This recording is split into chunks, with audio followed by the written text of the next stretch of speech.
Чистењето на заедничките димоводни канали представува еден од најголемите проблеми во колективните стамбени згради во Струмица. Иако грејната сезона веќе е започната, дел од објектите се уште се соочуваат со потешкоти при чистењето на оџаците. Главната пречка се јавува кај становите на пониските спратови, каде што се поставени чистачите на димоводите, а собствениците често или не живеат таму, или не дозволуваат пристап за нивно одржување.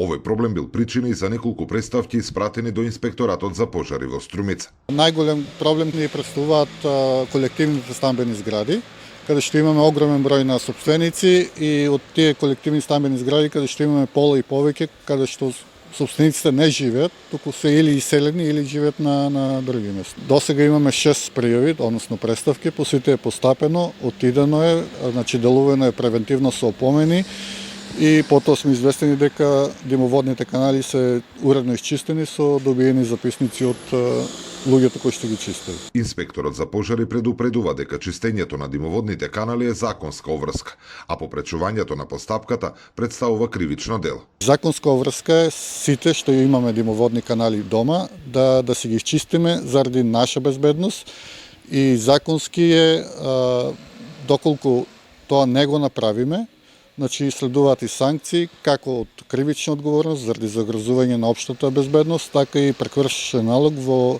износ од 1000 евра во денарска противвредност. Според законските прописи, сите граѓани кои користат цврсто гориво за грејење се должни најмалку 2 пати годишно, пред почетокот и по завршувањето на грејната сезона, да ги исчистат димоводните канали. Зоран Ѓорѓиев за Сител телевизија.